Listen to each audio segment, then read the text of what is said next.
여러분 반갑습니다. 오늘도 원파이가 여러분들하고 파이코인 관련 또는 암호화폐, 블록체인, 웹3 이와 같은 관련되는 얘기를 좀 나눠볼까 합니다.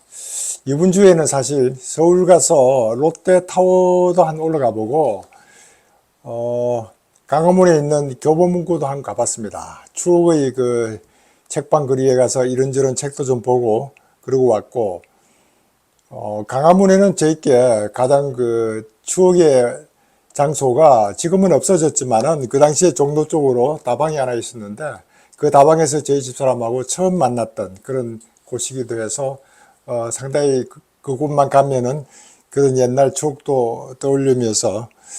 그런 곳이었습니다. 우리 아들하고 잠깐 얘기를 하면서 아빠가 하는 그 영상에 수준이 처음 듣는 사람은 상당히 어렵겠다는 이런 포인트를 쓰면서 가능하면 좀 쉽게 해줄 수 있는가 하는 이런 얘기도 있고 해서 저도 사실 걱정을 많이 했습니다. 이 방송을 하면서 많은 사람들은 이제 제대로 다 알아듣기도 하는데, 너무 이제 그 처음 듣는 사람들은 어떤 내용을 얘기하는지를 모를 수 있겠다 싶어서 가능하면은 그 좀 더 되풀이 되고 반복하고 영어 단어에 대한 약자도 풀어서 얘기해 줄 수 있는 이런 쪽으로 한번 얘기하는 것도 좋겠다 하는 생각이 들어서 앞으로는 그런 것들을 한번 고려해 보고자 합니다. 사실 이번 그 파이 브라우저 쪽에서는 해카톤의 수상자가 선정이 됐습니다. 이게 뭐 탄탄이라는 어떤 그 앱인데, 파이 네트워크 생태계를 기여하는 소셜 앱으로서 상당히 가치를 인정받아서 약 10,000파이의 상금을 받는 이런 앱을 선정을 했는데, 이것이 이제 얼마나 우리에게 도움이 되는지 제가 충분하게 이 앱에 대해서 파악이 되어 있지는 않지만은, 그래도 코아 팀이 이렇게 선정해서 10,000파이를 지급할 정도면은 앞으로 생태계에 상당히 큰 도움을 주지 않을까 이런 기대를 하고, 이런 것들이 앞으로 좀 더 활성화될 수 있는 이런 좋은 계기가 되면 좋겠다 하는 이런 생각도 해봅니다. 그리고 최근에 이제 스레드를 통해서 그 인덱스 팟 페이지라고 나와 있는 그곳에서 그 니콜라스 박사하고 판 박사가 인터뷰하는 내용들을 제가 잠깐 육성을 들을 수 있었습니다. 오래간만에 판 박사가 그 질문에 답변하는 이런 내용을 들으면서 상당히 소신껏 이런 답변하는 내용을 보고, 아직도 그 자신감을 가지고 질문에 답변하는 걸 보고 저도 상당히 신뢰를 할 수 있었다. 저 정도의 질문에 충분하게 설득력 있게 이 웹3가 왜 중요하고 블록체인이 왜 중요하고 크립토커런시가 앞으로 어떻게 될 것이며 파이 네트워크의 앞으로의 전망 관련 이런 내용들을 얘기하는 걸 보고 저도 상당히 신뢰를 할 수 있었다, 이런 말씀을 우선 드립니다. 사실 이번 주에는 지난번에 한번 제가 이제 자료를 만들어 놓은 것이 있었었는데, 영상에는 이제 말씀을 못 드렸지만은 암호화폐는 상품으로 규정한 법안, 이게 이제 미국 하원의 상임위에서 통과했다는 그런 기록을 제가 가지고, 정말 대단한 내용을 하원 상임위에서 통과를 시켰다. 여기 이제 상임위라는 것은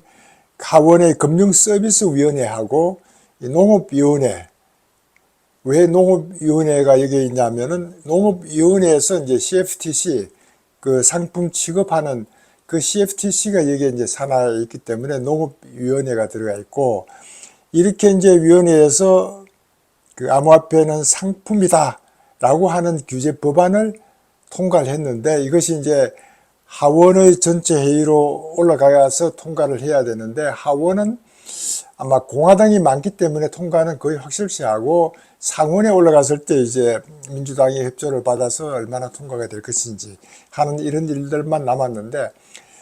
통과가 되고 안 되고를 떠나서 하원에서도 국회의원들이 이렇게 이 암호화폐는 상품으로 인정을 하고 있는데, 아직도 법 판단에 최근에 새로운 어떤 일들이 하나 생겨서 제가 이제 여기에 관심을 가지고 말씀을 드리고 싶었던 것이, 암호화폐는 상품이라고 그랬고 토레스 판사도 그와 같은 그 판결을 했는데, 뉴욕 지방법원 토레스 판사가 리플이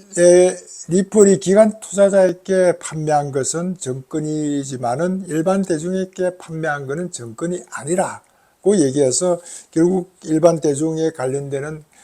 것은 정권이 아니다, 이렇게 이제 판결을 해서 상당히 관심을 가지고 있는 이럴 때, 마침 또 이 판결을 인용해서 그 SEC를 다시 문제 제기를 했던 테라폼 랩스의 건도현 사건, 이 건동 사건과 관련해서 이제 여기에서 문제 제기를 했던 것이, 여기는 뉴욕 맨하탄에 있는 연방법원에서 이 관련되는 기소 내용을 보고, 이 양반은 제드 레이코프라는 판사는 엇갈린 판결을 내렸는데 암호화폐는 정권이다, 이렇게 이제 판결을 내렸습니다. 그러니까 여기는 이제 가상화폐는 정권이며 이 판매 방식에 따라 정권 여부를 구분하는 것은 거부한다. 이것이 결국 이제 그 뉴욕 지방법원 토레스 판사가 했던 그런 방법으로 판매 방식에 따라 정권 여부를 구분하는 것은 거부한다고 하면서, 이 가상화폐는 정권이라고 이제 판결을 내리는 바람에, 여기에 이제 그 테라폼스 건동 변호사 측에서 이런 그 토레스 판사의 인용된 말을 관련해서 SEC의 상대로 제기한 소송에서 이걸 이제 건시 주장을 기각을 했습니다. 이게 어떤 얘기냐 그러면은, SEC에서 건도형 테라폼스를 이제 기소를 했던 그 근거는 정권을 이제 사기로 또는 뭐 남들에게 수익이 생긴다고 이렇게 거짓말로 해서 했다는 거를 정권이라는 차원에서만 봤기 때문에, 정권이 만일 아니라고 그러면 SEC에서 소송을 걸 이유가 없다 해서 여기에 이제 문제 제기를 했던 건데, 이런 그 제드 레이코프 판사는 이런 사건을 맡은 지도 얼마 안 됐던 사람이기 때문에 SEC가 얘기하고 있는 이런 것들을 그대로 받아줘서 기각을 시킬 수밖에 없는 입장이니까 가상화폐는 정권이다, 이런 포인트를 썼고, 이분은 43년생이고 이렇게 43년생 되면 블록체인이 뭐고 가상화폐가 뭐고 이런 것들을 잘 모를 수 있는 이런 분인 거고, 또 이분은 그 클린턴 대통령이 이제 지명을 했던 사람이니까 민주당에 관련되는 쪽, 암호화폐를 싫어할 수 있는 민주당에 관련되는 쪽의 사람이고, 물론 이제 이런 그 리플이 정권이 아니라고 했던 토레스 판사도 민주당 출신이긴 하지만은, 이런 분은 얼마 전에 7개월 전에 이 그 라코프라고 하기도 하기 때문에 발음하기가 좀 그런데, 레이코프 판사는 이 법원의 동료 판사와 가장 의견 일치가 안 되는 판사 중에 한 분이다 라는 이런 트윗이 올라올 정도로 조금 특이한 그런 분이다, 이렇게 이제 보고 있고, 이분이 이제 이렇게 판결을 내렸던 것이 건도형 사건이 관련되는 거니까, 건도형 사건은 어떻게 보면 이제 문제를 많이 일으켰던 그런 사람이기 때문에 여기에 SEC에서 소송 그런 거를 기각을 시키면은 건도형 씨의 사건을 손을 들어줄 수가 없는 그런 상황이기 때문에 건시 주장을 이제 기각할 수밖에 없었다, 전 이렇게 이제 보고, 그래도 테라 사건의 판결 자체는 SRB가 정권이 아니라는 리플 판결에 대해서는 아무것도 변경하지 않았다, 이런 얘기니까, 이게 뭐 테러 사건의 판결 결과가 XRP가 정권이 아니라는 리플의 판결에는 아무 영향을 주지 않았기 때문에, 지금 이 문제하고 리플이 정권이 아니라는 거의 판결하고는 전혀 관계가 없고, 만일에 SEC에서 이런 판결을 토대로 다시 리플의 소송을 항소한다면은 토레스 판사가 항소 여부를 다시 결정할 수 있도록 하는, 그런 10일 내에 결정할 수 있도록 하기 때문에 과연 SEC에서 이런 그동안 충분한 자료 검토를 한 토레스 판사를 항소 여부를 판결을 받을 수 있을까 하는 것도 의심스러우니까 이 문제는 더 이상 거론하지 않는 것이 좋겠다 하는 쪽으로 이제 이런 암호화폐계에서는 얘기하고 있는 거 아니냐, 이런 생각이 들고, 이렇게 이제 리플랩스 대표가 최근에 했던 말이 미국 비즈니스 학대도 계획하고 있다, 이런 표현을 썼습니다. 최근 이제 법원 판결이 XRP가 정건이 아니라고 했기 때문에 이제 미국에서도 좀 더 사업을 확대할 수 있게 됐다, 이런 표현을 쓰면서, 그동안에는 규제가 명확한 영국이나 유럽이나 싱가포르, 두바이 이런 데다가 중점을 뒀는데 앞으로 미국에도 좀 활성화시키면 좋겠다, 이런 표현을 썼고, 특히 이제 이 리플랩스 대표는 핀테크 허브로 있는 영국의 경우에는 런던 사무소를 규모를 한 2배 정도 확대를 해서 키워 나갈 수 있도록 하겠다 하는 이런 것들을 얘기하는 거 보면은,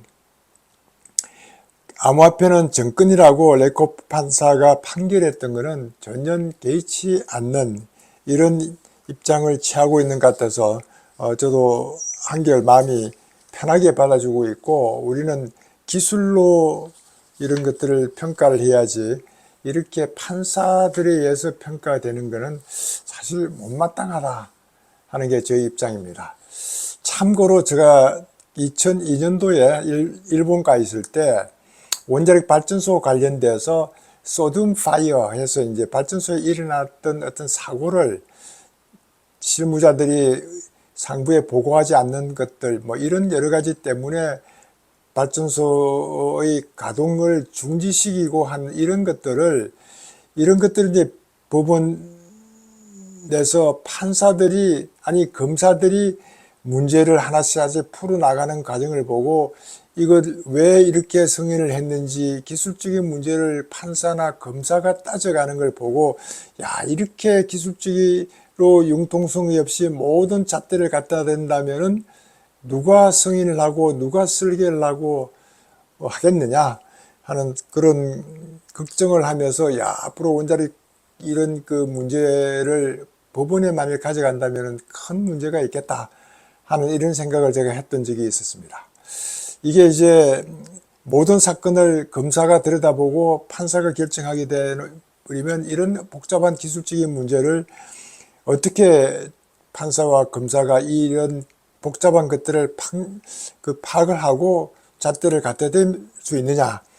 그나마 리플 같은 경우는 한 2년 가까이를 오랫동안 끌어왔기 때문에 충분히 스터디를 할 수 있는 기회가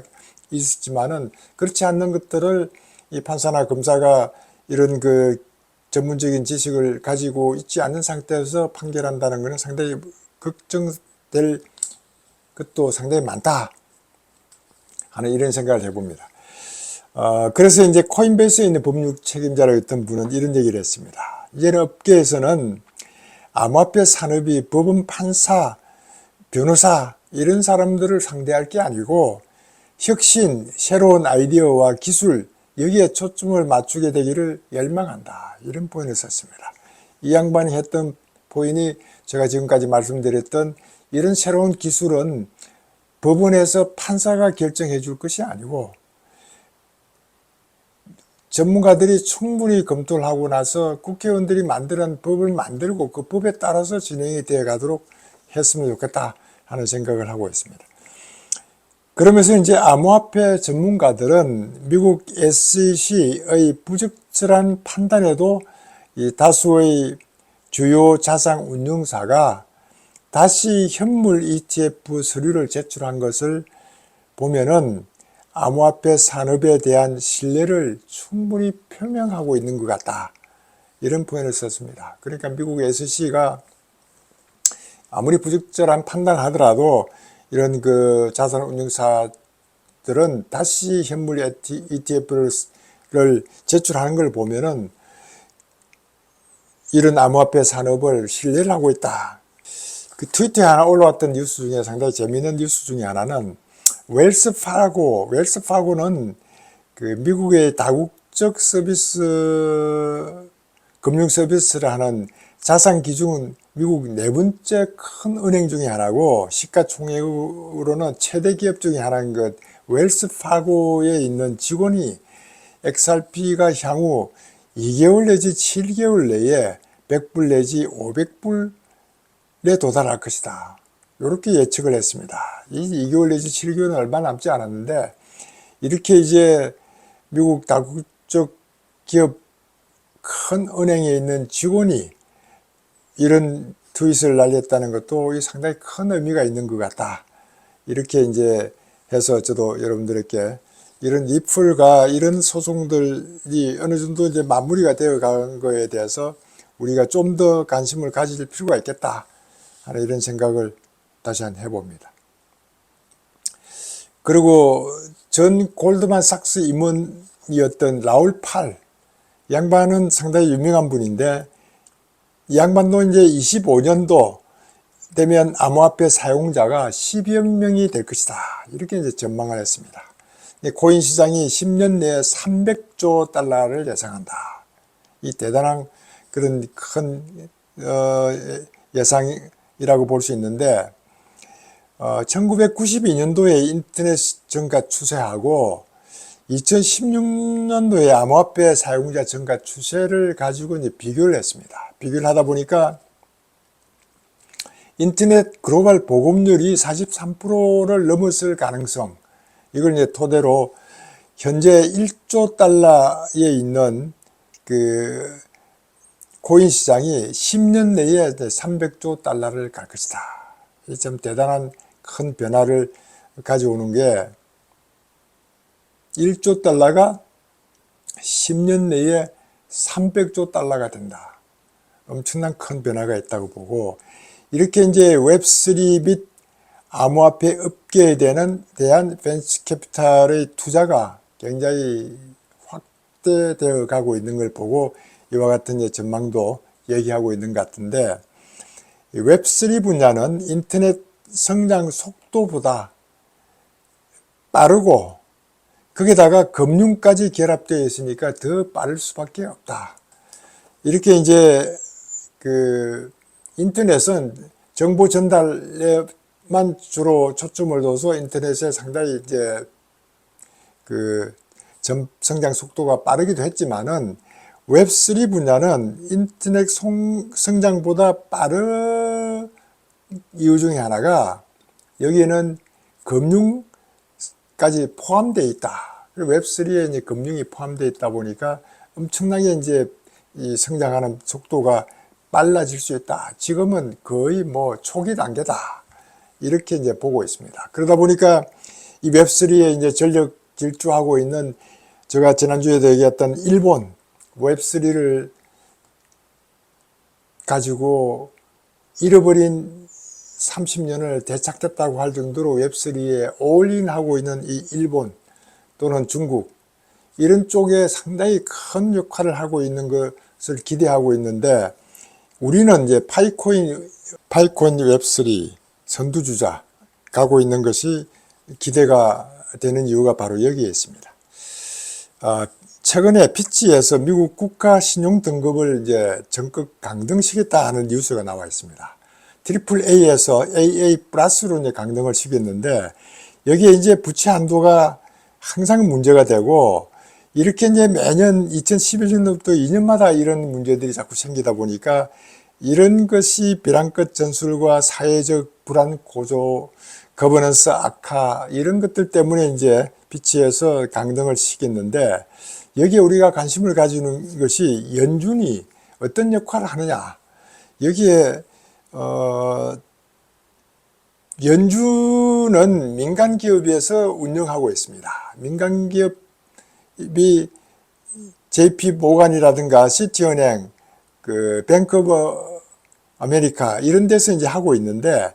이런 데서 이제 연준의 그 주주들이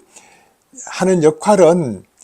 은행들이 공황 상태가 됐다든가 뱅크런이 생겼을 때 이런 부분 지급 준비금을 가지고 은행들을 지원해 준다든가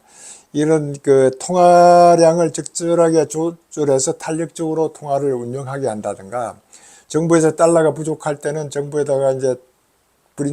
달러를 프린트해서 주고 국채를 받아서 약 6%의 이제 그 배당금을 항상 받도록 하기 때문에 이런 연준과 정부에서는 달러를 주고 국채를 매입하고 이런 관계를 유지해 온 것이 우리가 보기에는 이런 것들이 이제 17세기에 그 네덜란드 암스테르담 은행이 처음 시작을 했고 그리고 영국의 영란은행이 이런 것들을 해오던 것을 미국이 만들어지면서 도입되게 된 게 이제 연준 이렇게 이제 만들어졌습니다. 이러다 보니까 항상 이제 탈달러 문제가 있고 이 달러의 가치가 떨어지고 있고 점점 국가의 어떤 그런 그 문제가 많아지니까 이렇게 미국 국가 신용 등급조차도 내려간다 이렇게 보고 어제 중앙일보 신문에서도 이런 그 JP 모간의 CEO는 미국의 그 안정적인 것을 이용해서 운영되고 있는 다른 나라들은 트리플인데 왜 미국은 강등돼야 되는지 하는 이것은 정말 웃기는 일이다 이런 표현을 썼는데 어떻게 보면은 이제 뭐 그 말도 틀렸다기보다는 그래도 미국은 상당히 지금 이 달러 문제 때문에 어려움을 겪고 있는 거 아니냐 이런 생각이 들어서 최근에 이제 제가 관심을 좀 가졌던 거는 지난번에 한번 위메이드라는 걸 얘기했던 적이 있었는데 그동안 제가 메타파이라는 걸 가지고 거기에 이제 에어드롭이라든가 NFT 같은 것들을 몇 개를 모집해 놓고 있었는데 갑자기 이메일이 와서 메타파이의 비즈니스를 중단하겠다 하는 이런 그 메일을 받아보고 저도 상당히 당황했었는데 마침 이제 위메이드에서 만들었던 그 위파브릭 월렛에 들어가니까 여기에 이제 그동안 메타파이로 받아왔던 NFT가 이제 그대로 인수될 것 같아서 그나마 다행이었다 생각되는데 위퍼블릭 월렛에서도 이제 앞으로 다오를 해보려고 정치단체, 종교단체, NPO, 기부단체 이런 것들을 다오를 준비하고 있는 것 같아서 위메이드가 하나의 게임 회사로서라기보다도 앞으로는 이제 웹3와 이와 같은 것들에 본격적으로 좀 활성화시켜 보려고 하는 노력도 있구나 하는 그런 느낌을 받아서 긍정적으로 생각하고 있는 중에 있습니다. 오늘도 여러 가지 얘기를 들었는데 여러분들에게 혹시 도움됐다면 좋아요, 구독 부탁드립니다. 여러분들 오늘도 감사합니다. 감사합니다.